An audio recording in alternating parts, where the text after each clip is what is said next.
ஓடியிட்ட பிச்சையும் உகந்து செய்த தர்மமும் சாடி விட்ட குதிரை போல் தர்மம் வந்து காக்குமேங்கிற சிவவாக்கியர்.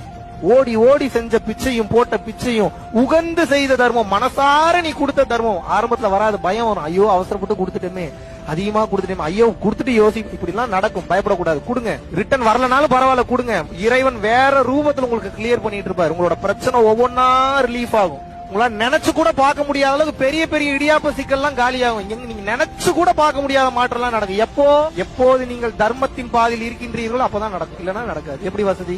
தர்மத்தின் வழி செல்ல செல்ல செல்ல கர்மத்தின் வழி குறையும் அப்பாங்கிறார் அகத்தியர்.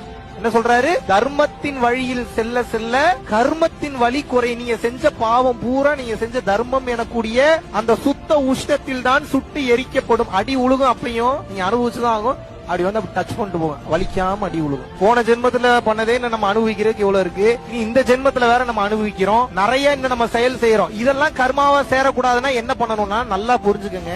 ஒரு செயலை செய்யும் போது அந்த செயலுக்கு உண்டான கிரெடிட்ஸ் நீங்க எடுத்துக்க கூடாது. இன்னைக்கு தெரிஞ்சுக்கங்க, இது பெரிய சீக்ரெட். அடுத்த சீக்ரெட் எப்படி இறைவனை